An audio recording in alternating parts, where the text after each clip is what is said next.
Hola, ¿cómo les va? Bienvenidos a otro programa sin exclusiones.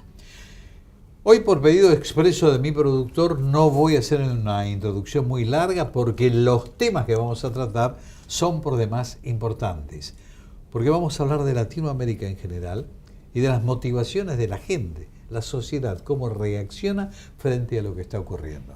Para eso entonces estamos con Luis Rosales, gracias por estar, un especialista, por favor, y Guillermo Yanco, por supuesto, con quien compartimos este tipo de análisis, como para clarificar conceptos fundamentalmente y ver hacia dónde vamos y cómo nos insertamos nosotros como Argentina en todo esto.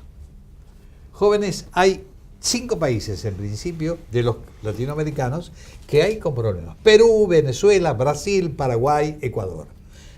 ¿Por dónde quieren empezar? Empezamos por Venezuela. Por el más incendiado, me parece, ¿no? Venezuela. Por Venezuela.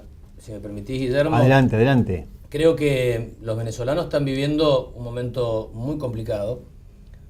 Muy complicado porque es como el final de una muerte anunciada. ¿Viste cuando vas al cine y ya sabes que termina mal?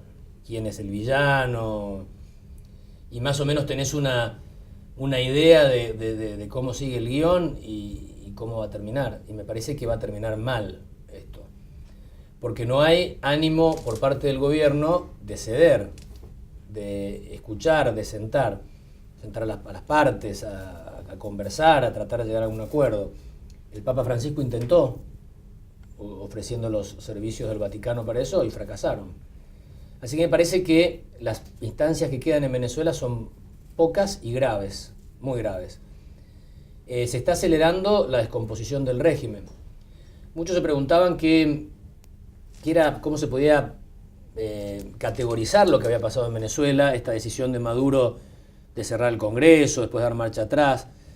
Y para tratar de ordenarlo uno dice, bueno, tal vez esto sea la etapa siguiente necesaria dentro de la utopía socialista, que siempre ha terminado mal, lamentablemente, porque era una buena idea, un mundo más justo, más solidario, donde todos seamos más felices. El problema era que para pasar de las sociedades capitalistas, en algunos casos liberales, en otras monárquicos, lo que fuere, a la utopía socialista, había que pasar por un estadio que ellos llamaban la dictadura del proletariado, que era una dictadura.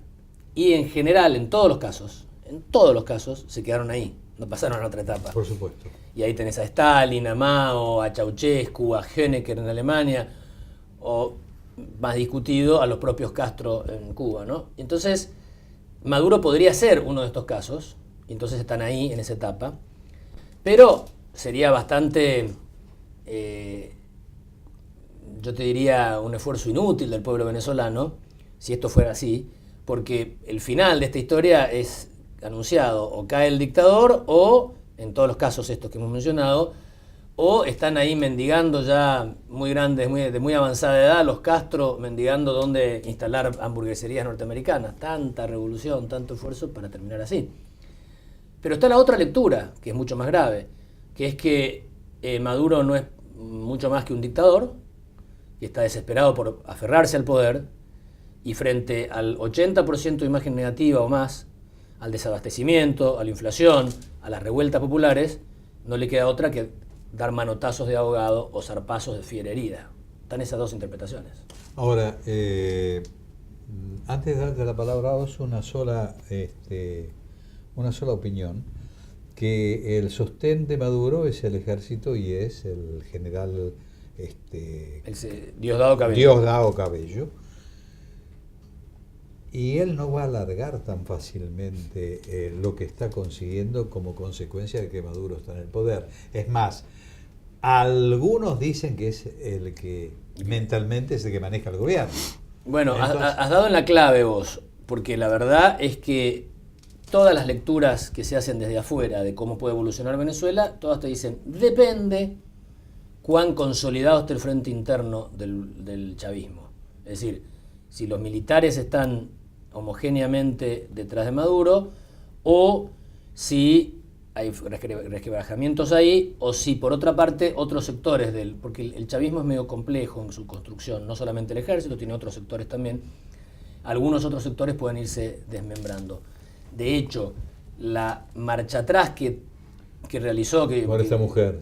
Claro, que realizó Maduro de avanzando sobre el Congreso y después retirando ese avasallamiento al Congreso,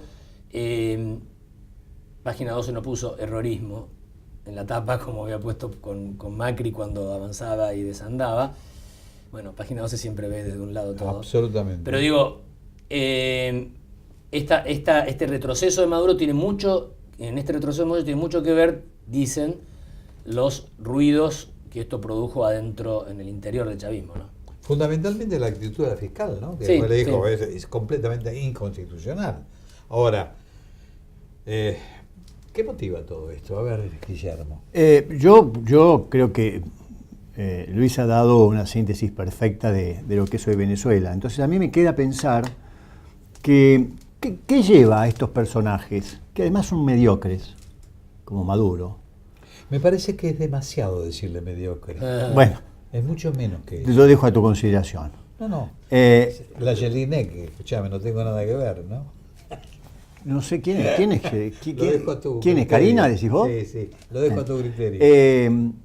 Yo creo que Luis ha dado una visión amplia e importante sobre Venezuela. Y a mí me lleva a pensar qué es lo que hace que estos personajes se quieran constituir en los hacedores de la única verdad y en los hacedores del gran cambio de las sociedades. ¿Por qué, partiendo de principios democráticos, se transforman en dictadores, como él bien lo conceptúa, y yo comparto, y dejan un país arrasado, violento, arrasado? Tema a destacar, Venezuela es un país que ha tenido riqueza y que tiene riqueza petrolera como casi ningún país en el mundo. Creo que debe ser la más importante riqueza petrolera del mundo. Junto con Arabia Saudita. Junto con Arabia Saudita. ¿Y qué tenía lo lleva? la renta per cápita más alta de América Latina, Venezuela. Exactamente. ¿Y qué es lo que lo lleva a que hoy la gente no puede comprar una aspirina, hacen colas para comprar una botella de agua, llevan fajos enormes de billetes para comprar algo que es un caramelo, que tienen presos políticos, que tienen gente que desaparece, que se atreven a llamar al mundo de una manera como si fueran los baluartes de las democracias? ¿Qué lleva a esto?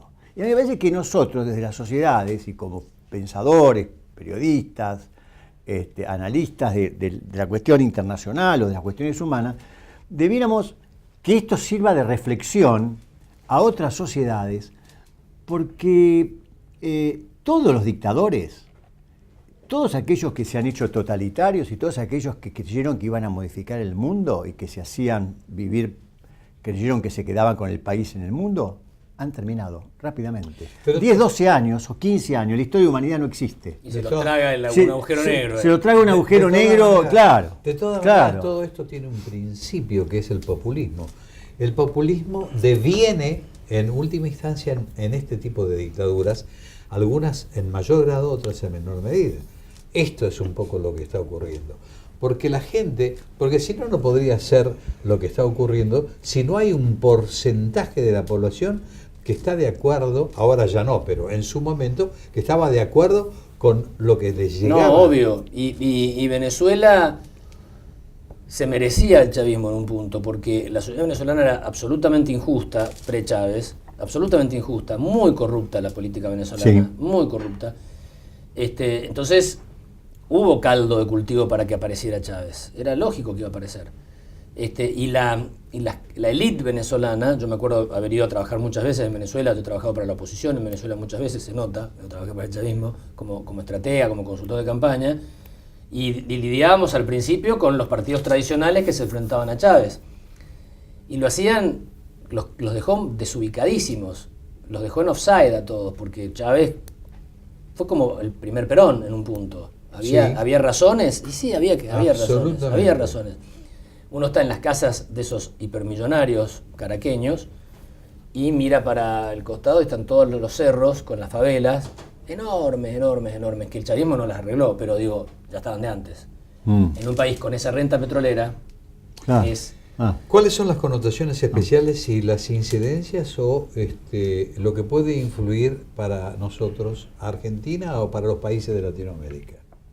A mí me parece que hacia Argentina ya no influye. Yo tengo para mí que Venezuela no puede influir. Atento inclusive las características sociales de la Argentina, atento a las actuales autoridades de la Argentina y atento a una parte importante de la población argentina que se ha manifestado un 1 de abril de manera muy intensa y que está pidiendo seriamente democracia, seriamente república, seriamente libertades, seriamente una convivencia en paz. Yo estaba pensando, cuando hice el planteo de toda Latinoamérica, estaba pensando, Venezuela fantástico.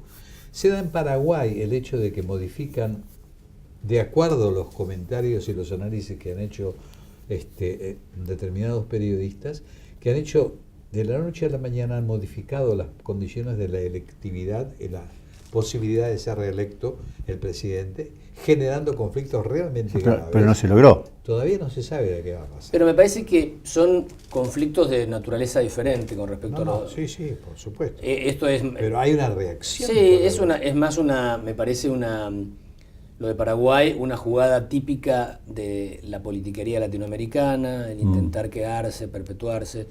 Pero me parece que no se lo puede categorizar en la misma magnitud, el mismo nivel de lo que protagonizan el chavismo o Maduro en Venezuela. No cabe ninguna duda. Creo. De todos modos, sí se puede sacar como una conclusión de todo esto, es que los electorados están bastante menos tolerantes con las prácticas normales de la política latinoamericana. Hay como una nueva ola. Estamos generalizando también, porque es cierto que todo este movimiento que se dio espontáneo aquí en las calles en Argentina y todo esto representa a un porcentaje tal vez importante de la sociedad, pero no a toda la sociedad. Todavía quedan sectores de la sociedad que o todavía no lo ven o nunca lo verán, pero digo que están sintonizando otra radio. El tema es quiénes son más, cuántos son unos y otros. Y en el Paraguay también, a ver, si uno se va de la región y ve por qué cayó Mubarak en Egipto, cayó porque hay una clase media, moderna, que no quería más esa corrupción tremenda y autoritarismo de los militares en el poder en Egipto.